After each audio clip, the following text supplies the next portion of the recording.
Então feche os seus olhos e agora eu quero fazer uma oração por você, mas você também vai decidir entregar a sua vida para Jesus. Então ore com sinceridade. Não precisa orar alto, não precisa ter palavras bonitas, você só precisa abrir o seu coração e colocar a sua fé no único que pode te salvar. Amém? Então vamos orar. Senhor, meu Deus e meu Pai, eu quero te agradecer, ó Pai, por esta manhã tão abençoada, por esse dia que o Senhor nos deu, e eu creio, meu Pai, esta mensagem não foi em vão. A Tua palavra não volta vazia, Senhor, e eu te peço que o Senhor toque no coração dessas pessoas, para que elas entendam que esta vida é passageira, que o diabo não tem nada para nos oferecer, que esse mundo é passageiro e que nada se compara a ter o Senhor na nossa vida.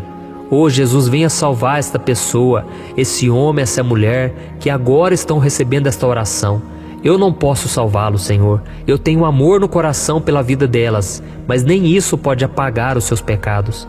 Senhor, somente o sangue de Jesus Cristo, derramado naquela cruz, pode perdoar, pode nos purificar de todo pecado, de toda maldade. Senhor, nós somos pecadores, nós somos falhos, nós temos tantos erros, Senhor, mas o Senhor mesmo disse que os sãos não precisam de médico, e sim os doentes. Senhor, eu reconheço que eu sou doente.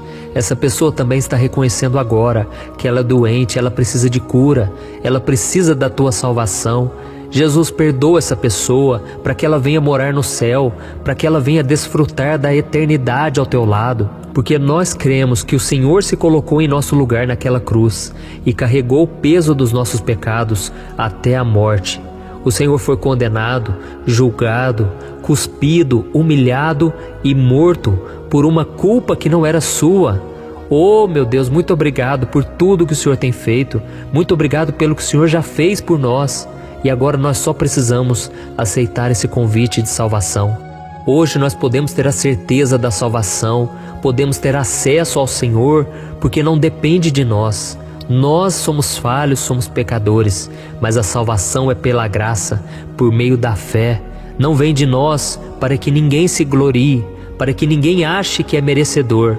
Nenhum de nós merece, Senhor. Por isso eu te peço, ó Deus, que nesta manhã o Senhor nos dê sabedoria, nos dê capacitação, nos dê um coração disposto a te obedecer. Oh, meu Deus, que a gente venha ter prazer nas coisas do alto, em viver na Tua presença, Deus, porque não há nada melhor do que estar na Tua presença, sentir o Teu amor, a Tua paz, a Tua alegria. Oh, Senhor, nos dê força para dizer não a tantas coisas que nós temos vontade e dizermos sim para a Tua vontade. Oh, meu Pai, cuida dessa pessoa que está aqui comigo agora. As lutas são tão grandes, as provações, as tentações, as perseguições, mas o Senhor mesmo disse que aquele que não tomar a sua cruz e o seguir não é digno do Senhor. Jesus, queremos te obedecer até o fim, queremos carregar a nossa cruz, queremos pagar o preço que for preciso, queremos seguir nos caminhos que o Senhor tem para nós, ó Deus, e que o Senhor não nos deixe seguir pelo caminho largo e espaçoso, mas que conduz à perdição, mas que nós venhamos seguir o caminho apertado, mas que conduz à vida eterna. Ô Senhor, nos ajuda, e eu já te agradeço por tudo que o Senhor fez através dessa oração, através dessa palavra. Eu te louvo, Deus, porque o Senhor não vai nos abandonar. O Senhor estará conosco hoje e sempre, e é em nome de Jesus que eu oro e te agradeço. Amém. Glória a Deus.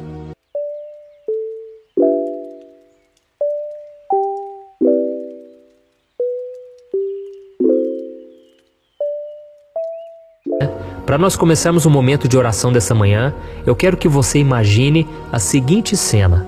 Faz de conta que você e o mundo todo estivesse dentro de uma sala de cinema gigante, assistindo a um filme. E o que está passando nesse filme? Todos os pecados que você já cometeu na sua vida. Dá para imaginar isso? Imagine aqueles vícios que você esconde, aqueles pecados escondidos, os seus comportamentos egoístas, suas explosões de raiva, suas intenções impuras, aquilo que você pensa o tempo todo, e você tem vergonha só de imaginar se alguém descobrisse aquilo que está na sua mente.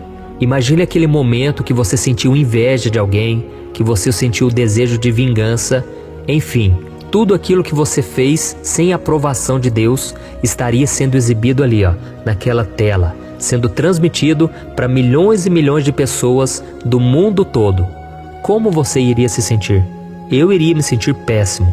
Eu iria querer sair correndo daquela sala, fugir de todo mundo, porque aquilo seria terrível.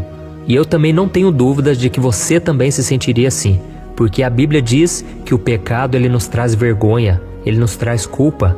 E foi exatamente isso que aconteceu com o primeiro casal que teve aqui na terra, Adão e Eva. A Bíblia diz que logo depois que eles desobedeceram às ordens do Senhor e eles comeram o fruto da árvore do conhecimento no jardim do Éden, eles se esconderam da presença do Senhor. Eles sentiram vergonha do que eles tinham feito e eles então buscaram fugir do Senhor.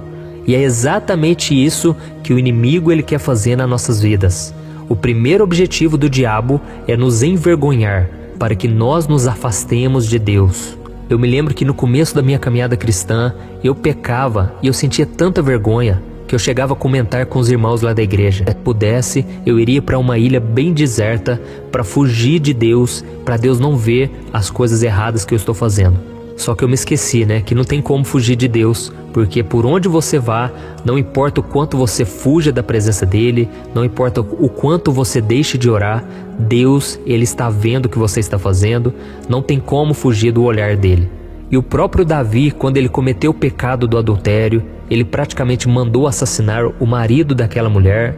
Ele se sentiu muito mal. Ele disse que enquanto ele calou seus pecados, enquanto ele não confessou a Deus e abandonou aquele pecado, ele sentia como se os seus ossos envelhecessem. Ele sentia uma amargura, uma tristeza na alma terrível, até que ele se abriu para Deus e ele contou tudo aquilo que ele tinha feito. Então ele foi liberto daquele sentimento de culpa, de vergonha. E ele disse algo muito interessante no Salmo 139, depois você lê aí na sua casa. Ele disse o seguinte: Senhor, para onde eu fugirei da tua presença? Se eu subo aos mais altos montes, ali o Senhor está. Se eu faço a minha cama no mais profundo abismo, ali também a tua mão há de me guiar. Se eu cubro a minha vida com trevas, ainda assim a tua luz ilumina minha vida.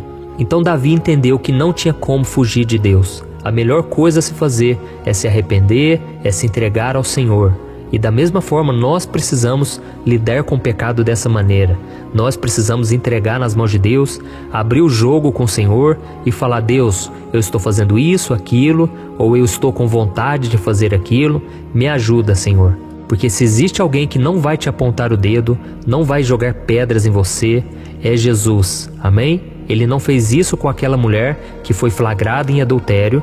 Ela poderia sim ser apedrejada de acordo com a lei do Antigo Testamento, e Jesus, como é aquele que cumpriu toda a lei, ele deveria apedrejar aquela mulher, mas ele não fez isso. Sabe por quê? Porque ele sabia que ele derramaria o sangue dele lá na cruz em favor daquela mulher, em favor de todos os pecadores. Então, voltando aqui para aquela história, para aquela cena que você imaginou aí na sua cabeça, de todos os seus pecados passarem numa tela de cinema para o mundo inteiro assistir. Você ser acusado, condenado, humilhado, em frente a uma multidão por causa dos pecados que você cometeu. Já seria algo muito vergonhoso e humilhante. Você estar diante de uma multidão e todos começarem a ver as coisas erradas que você fez. Agora imagine você estando diante de uma multidão e você não ter cometido pecado algum, mas ser acusado, condenado e humilhado, mesmo sem ter feito nada. Foi exatamente isso que aconteceu com Jesus.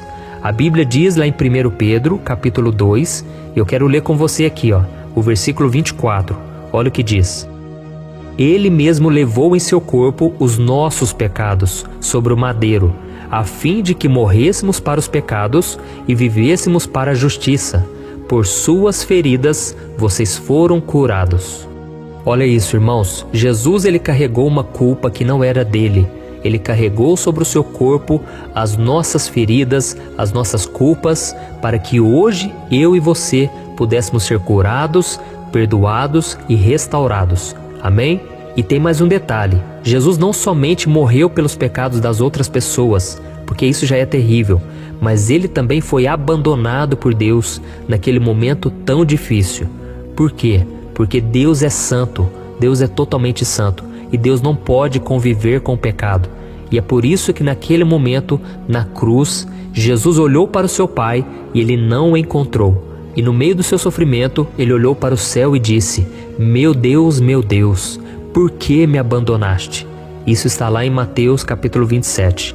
Então naquele momento Jesus estava carregando sobre si todos os nossos pecados, tudo aquilo que nos afasta de Deus. Jesus ele assumiu e por isso ele se afastou de Deus por aquele breve momento. E certa vez Davi ele escreveu no Salmo 37 que ele nunca tinha visto um justo desamparado. E realmente ele tem razão, Deus nunca desampara os seus filhos, nunca desampara aquele que obedece ao Senhor. Mas naquele momento, irmãos, Jesus não era nada justo, porque quando Deus olhou para o seu filho, ele enxergou ali o mentiroso, o trapaceiro, o alcoólatra, o fofoqueiro, o ladrão, o viciado em pornografia, em prostituição, o estuprador, tantas coisas ruins. Deus viu ali em Jesus, porque ele carregou todo o nosso fardo. Amém? Então Jesus fez algo maravilhoso. Jesus se colocou no seu lugar e ele morreu para que você pudesse ser liberto das garras do pecado de uma vez por todas e que você agora pudesse viver em comunhão com Deus. E a Bíblia diz que naquele momento que ele entregou a sua vida, o véu do templo se rasgou ao meio e a partir daquele momento, agora qualquer pessoa pode ter acesso ao Pai. Não somente o sacerdote, mas qualquer pessoa que entrega a sua vida para Jesus é um sacerdote. Jesus é o sumo sacerdote, ele está acima de todos. Mas eu e você agora podemos nos achegar diante de Deus pela fé. Não precisamos de um templo, não precisamos de um lugar físico. Apesar de ser importante você ir na igreja, apesar de ser importante você ter comunhão com os irmãos, para ouvir a palavra, para louvar, saiba que você agora é o templo do Espírito Santo, é aonde Deus habita. E eu vejo que tem muita gente que comenta aqui no YouTube, nas redes sociais, no Instagram, no Facebook, e elas dizem assim: pastor, ora por mim porque eu estou afastado da igreja. Meu irmão, pior do que afastar da igreja é afastar de Deus, porque tem muita gente que está na igreja e não está com Deus. E tem muita gente que talvez por algum motivo não está indo na igreja, mas ela está em comunhão com Deus. Então esse é o mais importante, você estar ligado na videira verdadeira que é Jesus Cristo. Amém? Porque quando você estiver ligado com Ele, você vai dar frutos. Então, talvez tem muita gente que está me ouvindo aí e não tem conseguido viver em santidade, não tem conseguido obedecer a Deus, porque está seguindo Jesus de longe. A pessoa não se entregou completamente a Ele e por isso não está conseguindo dar frutos. Então essa é a mensagem que eu queria te trazer antes de nós fazermos uma oração, que você venha valorizar o que Jesus fez por você. E a melhor forma de fazer isso é você entregar a sua vida completamente ao Senhor. Amém?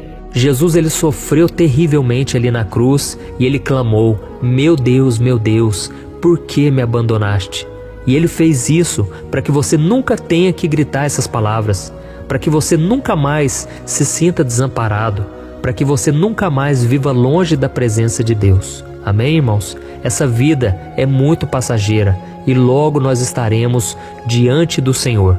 Mas muitos, por não aceitarem esse convite de salvação, eles serão julgados e condenados. Mas nós, os que cremos em Jesus, quando estivermos diante do Pai, o Pai vai olhar para nós e Ele não vai enxergar os nossos pecados. Ele vai enxergar aquilo que o Filho dele fez em nosso favor. Porque a Bíblia diz que Jesus é o nosso advogado fiel. E quando nós estivermos ali diante do julgamento, nós não entraremos em condenação, mas nós passaremos da morte para a vida, porque Deus vai ver em nós o sacrifício que Jesus fez pela nossa vida. Glória a Deus. Irmãos, que amor é esse? É um amor que não dá para mensurar. É esse amor que mudou a minha vida. O fato de Jesus não me condenar, mas Ele me oferecer a salvação, me oferecer o perdão e Ele apagar o meu passado. É isso que me fez querer Jesus na minha vida e foi isso que me fez entregar completamente a Ele. E eu não tenho dúvida que Ele vai fazer a mesma coisa na sua vida se você orar com sinceridade e se você pedir perdão pelos seus pecados e decidir caminhar com Ele. Amém?